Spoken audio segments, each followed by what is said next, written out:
First, I want to thank Commissioner Davis for convening us this morning. I'll be very brief. While this incident is unfortunate, in the larger scheme of things, it's really insignificant. A few days ago, a young girl, a 12-year-old girl on Whitmore Street, was shot in an incident that involved assault weapons. While we deplore the inappropriate statements, I would hope that we would bring a comparable level of attention to a major issue in the black community, which is the growth of assault weapons. I commend Commissioner Davis, we commend the mayor, and we'd like to get off of sort of the theater and the language and talk about something that affects the lives of countless numbers of young people in our community. I thank you, Commissioner, for stepping up, and I hope that we'll move from this to talking about a real issue that is really important, not to diminish the inappropriateness of the language, but to focus on saving the lives of our children who are now being terrorized by assault weapons in our neighborhoods. Thank you.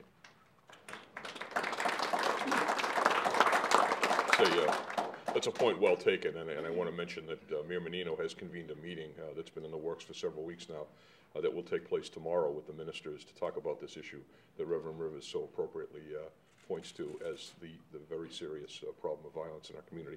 I'd now like to ask the president of the Massachusetts Minority Law Enforcement Office's MAMLEO, Larry Ellison, to say a few words. Larry?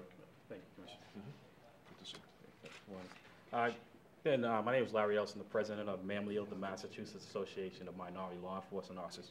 I'd like to thank Commissioner Davis for the swift action taken in this matter. And just want to emphasize that this clearly shows the importance and the need for a more diverse police department. So when incidents like this do occur, we have a pool of people that we can go to find some solutions. So I'm looking forward, Commissioner, to working with you and making that become a part of the department's policy. Thank you, Larry. Thank you. Thank you.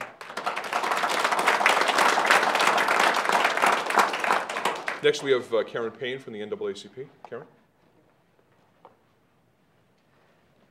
Thank you, Commissioner, for allowing me to have a few moments here. And thank you, Minister Dom and Reverend Rivers, Minister Rivers.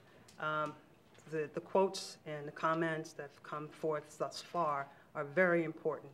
It's not just the racial slur that occurred. It's all of what the Boston Police Department represents. It's the community in which it serves, the people in the community in which it serves.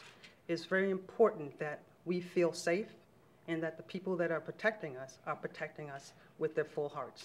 And so therefore, I commend the Commissioner for having this hearing and the actions that he's taken thus far, but we have a lot of work to do, and I'm willing to work with the Commissioner. Thank you very much.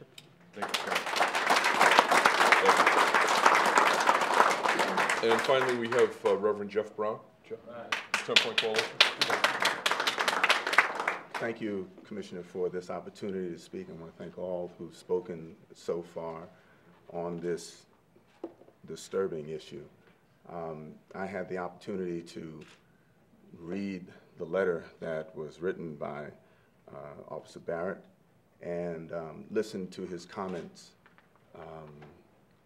And I think for me it underscores not just the overt racial impact of what he said in the letter, but the underlying subtle insensitivity of the comments that were made by this officer.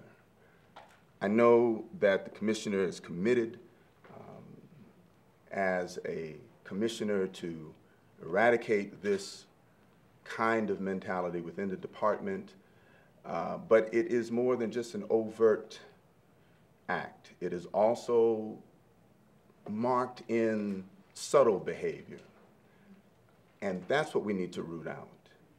I've been a part of a partnership with the police here in this city for over a decade, and many of the men and women who stand here are a part of that partnership, and we enjoy a powerful relationship in dealing with violence among the youth in our city.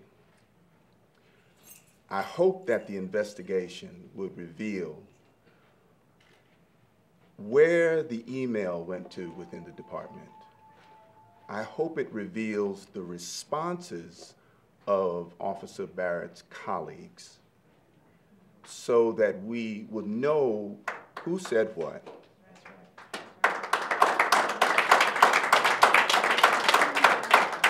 And we also would know where these individuals, if they are police officers, are stationed.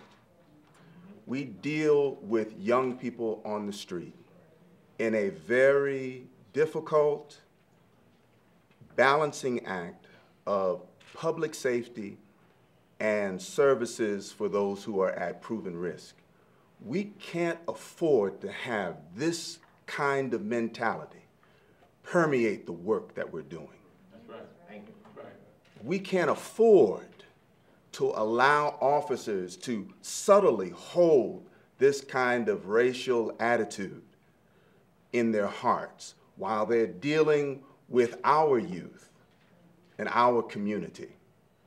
Minister Don is entirely correct in saying when we deal with our youth, and if we deal with them harshly, we may be dealing with someone who has an answer for some of the ills that we suffer in this community. And so we need to hold our young people precious. And so I commend Commissioner Davis, the command staff of the Boston Police Department, the individuals who head up MAMLEO, the fine men and women of this department who are standing up against this kind of behavior.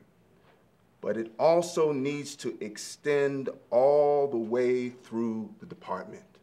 Because if we're going to have the kind of peace that we seek for in the community, this kind of attitude will retard all of our efforts and set us back 30 years. God bless you.